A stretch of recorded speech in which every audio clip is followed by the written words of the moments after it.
केंद्रीय गृह मंत्री अमित शाह आज जम्मू कश्मीर पहुंचे हुए थे। उन्होंने उन इलाकों का दौरा किया जहां पर ज्यादा तबाही फ्लड्स और क्लाउड बर्स्ट यानी बादल फटने के कारण हुई है।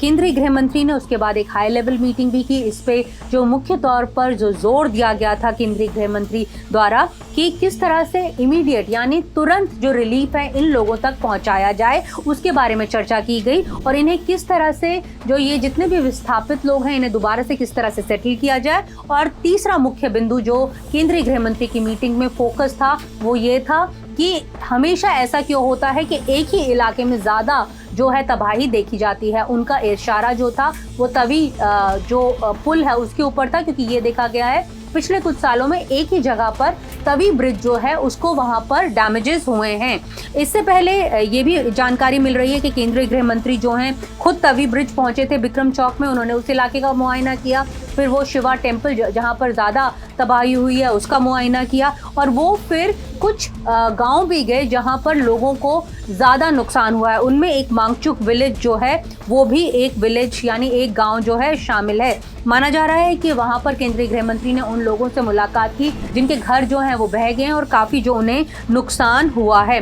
उसके बाद केंद्रीय गृह मंत्री जो है वो राजभवन आए, वहां पर उन्होंने एक हाई लेवल मीटिंग की। जैसा कि हम पहले चर्चा कर चुके हैं, इस मीटिंग में जितना भी जो सिक्योरिटी ग्रिड है जो इंटरनेशनल बॉर्डर्स पर है उसे भी क्योंकि नुकसान हुआ है, क्योंकि ये फ्लैश फ्लड्स के चलते जो सिक्योरिटी ग्रिड है उससे नुकसान हुआ है, उसका असेसमेंट जो है वो भी केंद्रीय गृह मंत्री ने दिया।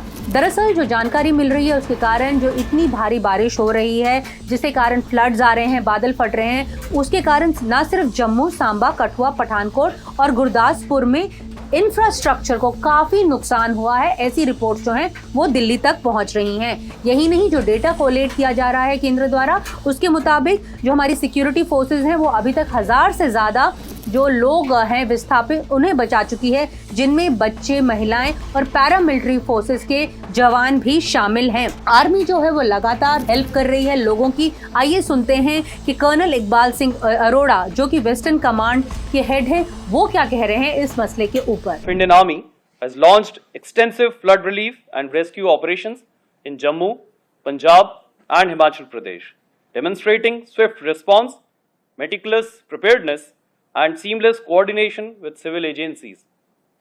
Operations commenced on 16th-17th August 2025 and an assessment of the developing flood situation was taken, with troops, engineers, medical detachments and aviation assets mobilized at short notice to safeguard lives and restore essential services.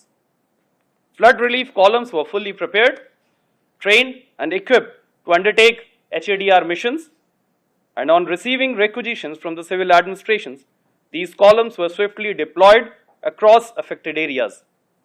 Aviation assets, both of Indian Army Aviation and further supported by Indian Air Force, have been flying sustained sorties, ensuring timely evacuation of stranded civilians and aerial delivery of critical supplies.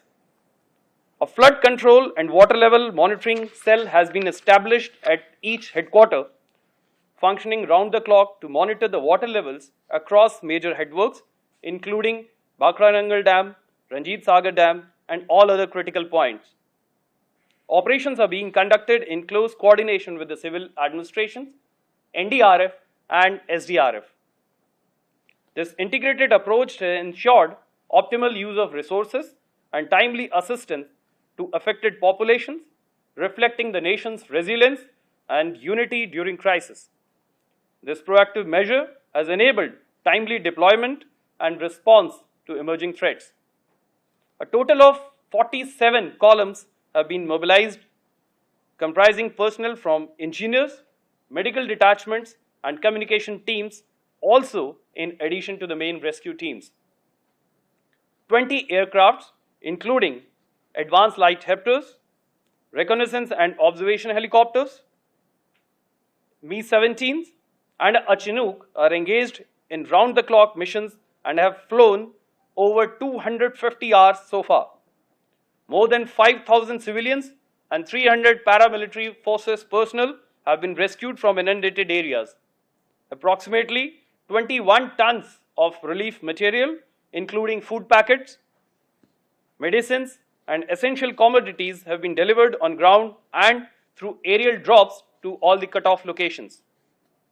On 27th August, communication teams laid more than 2 kilometers of optical fiber cable, restoring mobile connectivity and enabling smooth coordination of relief measures.